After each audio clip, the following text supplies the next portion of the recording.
Renata. Gue sih lagi sibuk nge-freelance aja sih kayak biasanya. Halo, aku Diana.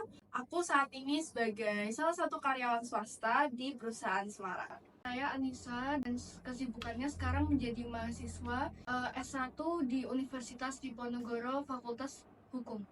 Saya Abdiel sebagai penanggung jawab dan pelaksana dari pemilu di daerah Jawa Tengah. Saya Bola, saya di sini sebagai ketua RT daerah sini. Black campaign itu serangkaian upaya untuk merusak reputasi seseorang maupun organisasi dengan cara menyebarkan gosip maupun fitnah yang tidak benar yang tentu saja akan bersifat manipulatif dan juga merugikan. Jadi black campaign ya. Black campaign itu berarti dari black yang artinya hitam sama campaign yang artinya kampanye. Jadi menurut saya itu seperti kayak kampanye yang tidak terpuji.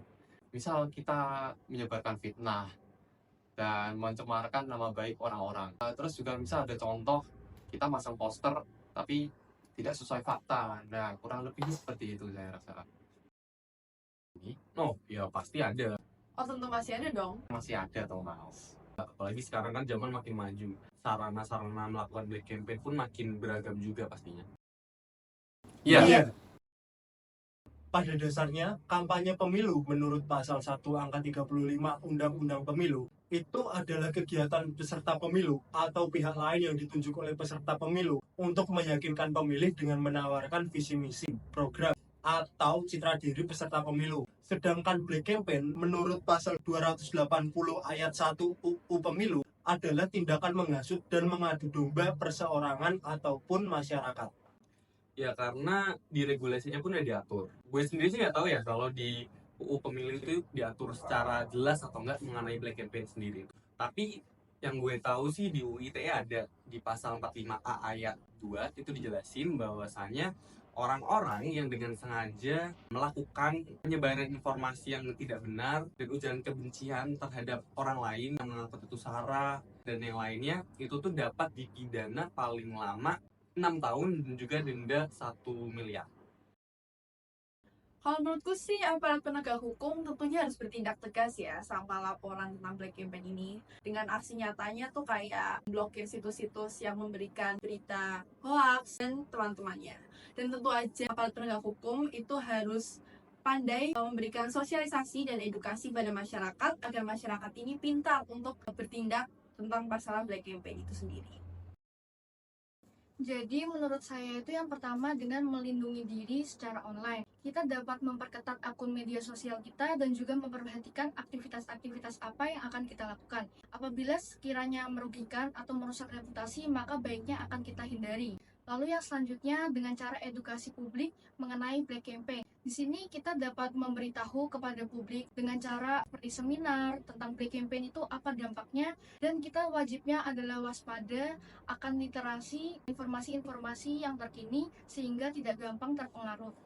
Kalau gue sendiri ya, biasanya gue kalau ngadepin black campaign itu yang pertama gue telusurin dulu itu bener atau enggak beritanya. Kalau misalnya itu emang beritanya bener-bener hanya isinya fitnah dan tanpa ada dasar fakta, gue biasanya langsung bantu nge-take down, nge-report dari postingannya maupun akunnya si pelaku black campaign ini. Terus gue juga biasanya bantu influence ke teman-teman gue, ke saudara gue buat terus stay bahwasanya jangan sampai lah kita gampang banget kemakan sama berita-berita hoax di black campaign ini gitu sih.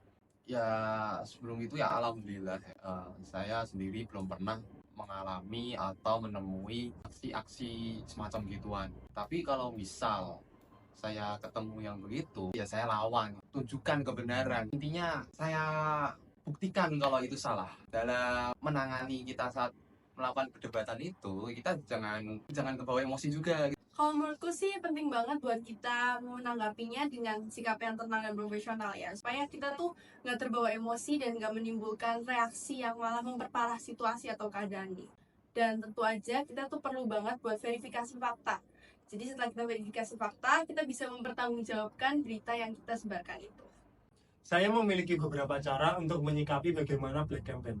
Pertama, adalah memberi penjelasan yang transparan. Jika terdapat kesalahan atau kekurangan, maka berikanlah penjelasan yang transparan dan tunjukkan tanggung jawab.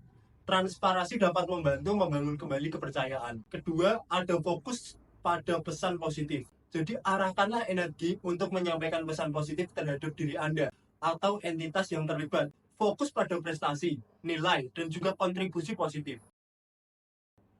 Bersama dengan masyarakat dan bersama dengan aparat, mari kita wujudkan sinergi bersama untuk menyongsong pemilu bersih tahun 2024.